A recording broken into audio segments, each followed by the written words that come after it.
Anyway, we were going to get into the why with Karyn as far as why someone of her stature would get into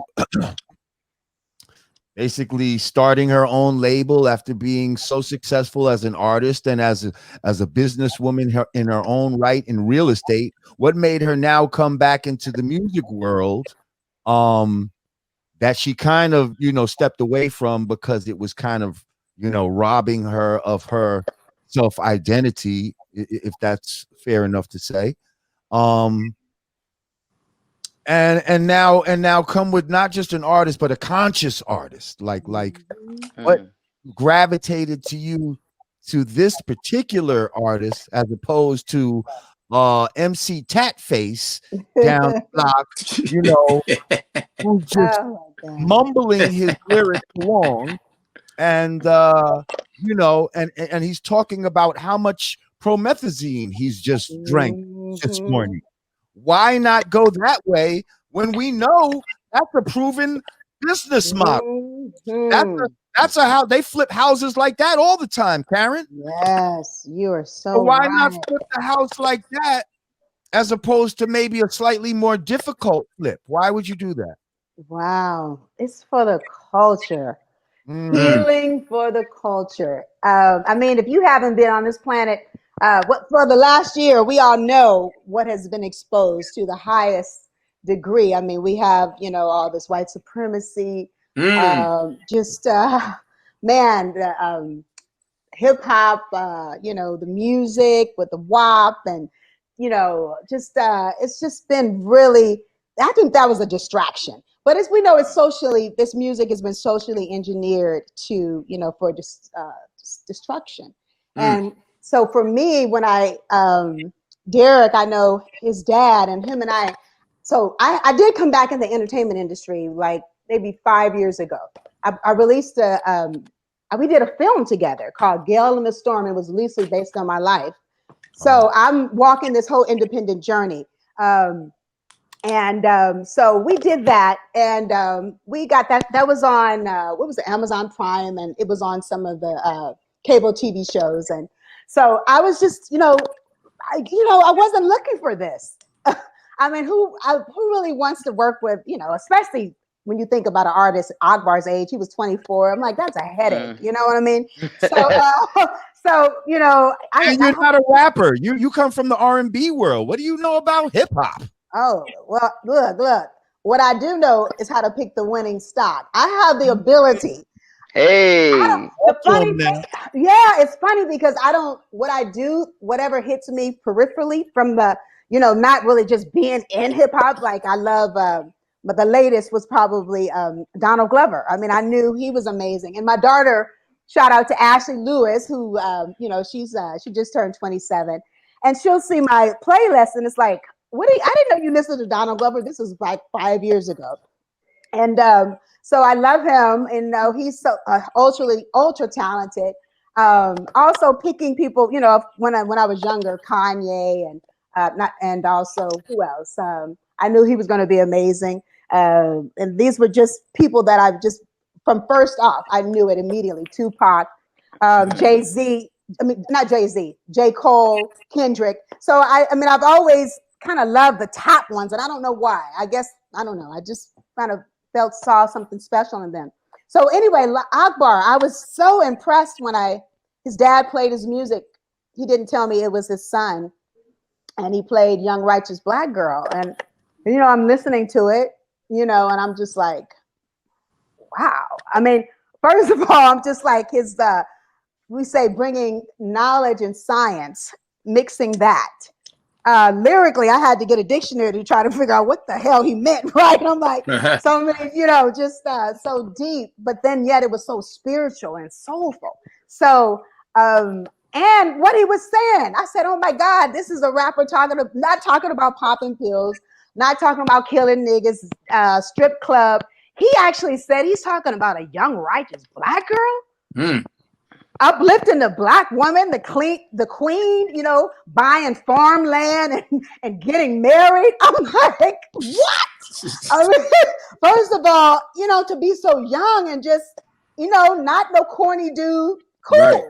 And I was just so impressed and so just like, oh my God, and, I have nieces and, I saw them and I had to cover their eyes with, we constantly are doing it, with WAP and all this other stuff. So it was just, it was just God put it in, my heart to this was my assignment. And when I met him, and it was so funny, Lord Jamar, because when he first came to Atlanta to meet with me, I even had another confirmation of, because at first I'm like, okay, I'm like you, like, music is not selling. How are we going to do this? It's a lot of money. It's a lot of time. Is he gonna marketable? What did you say, baby? Is he marketable? Yeah. Well, yes, be marketable. Yeah. A guy could rap good, but is he marketable? Does he have will dudes rock with him? Will girls like him? There's all these different variables that go into whether somebody can really transcend. You know what I mean? Yeah. Besides just being a good rapper, there's plenty of guys that are good rappers. Oh, you know exactly. I mean? Exactly. So like, is this the type of rapper where you feel you can get your investment back on? That's and let me let me tell you this. So I didn't know that he had reached out to you. So this was I guess, and you said you heard the music and he said that you responded to him and who did this? And you asked him some questions and tell me your story. And it was a trip because it came at the right time. You're talking about when I needed to even know if it was just, is it just me? Is it my R&B friends?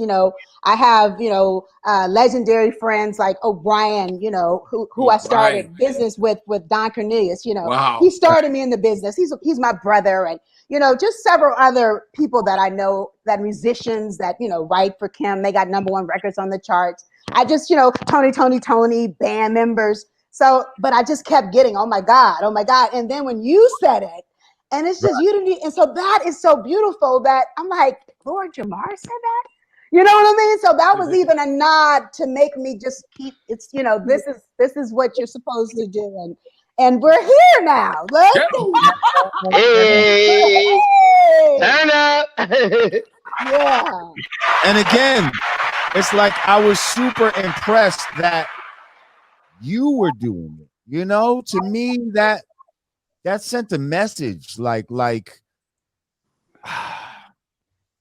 oh damn, what was the message that I got? I don't know. It was just like, I don't know. I just didn't expect, not that I was ever thinking anything about you, like, oh, you know what? I don't think Karyn White is conscious. It's not that. It just seemed like a lot of people just seem like, they're just living their lives and they're not concerned with certain issues, And you know why that is, though? Why? You know why that is? Because when, our era, our generation artists, we still have that mystique. There wasn't social media where you just got to see every single, waking moment of their lives, and just, their whole lives are just on display for public consumption to just be dissected and picked apart. And like, everybody still has that aura, that mystique, that enigma. So it's like, you actually, like, you would have no idea what you eat, what who you're dating, unless it's like major headline news. So we don't know what a lot of what's going on with a lot of our artists, our seasoned artists, our veterans, because we just wasn't all in their business like that. Well, yeah, we weren't showing all of our dimensions the way people show now. I mean, you only show the artist side of you.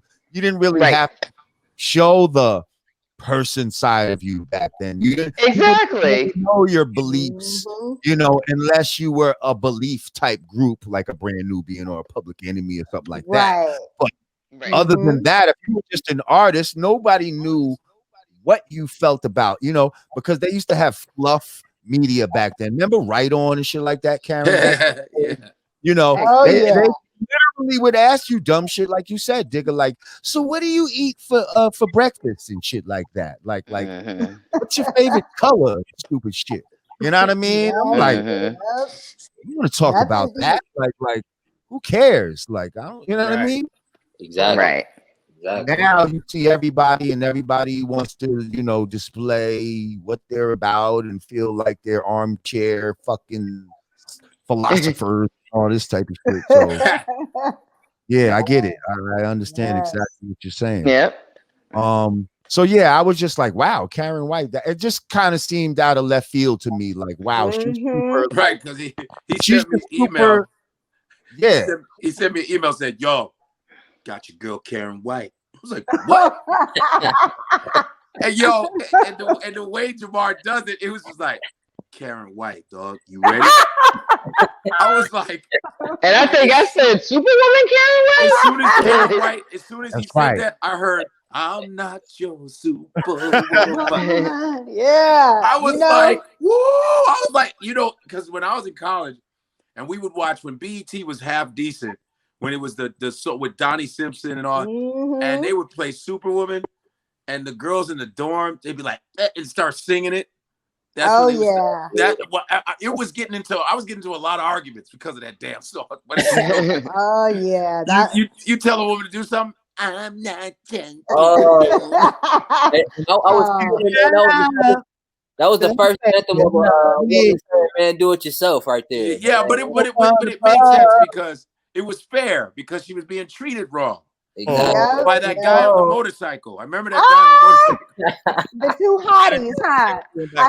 I had it going back then, huh? You had it going back there. I was like, the cop and the hottie. But she said, Digga's so right about the 90s, that whole, and I'm so glad. I'm like, ooh, I'm glad y'all didn't get to see me in those times. But another thing right now too is that, it's so important that we reach back. And Akbar and I always talk about this, the disconnect between the youth and the 90s, the generation. You know what I mean? It's like, why is it that we have such a disconnect?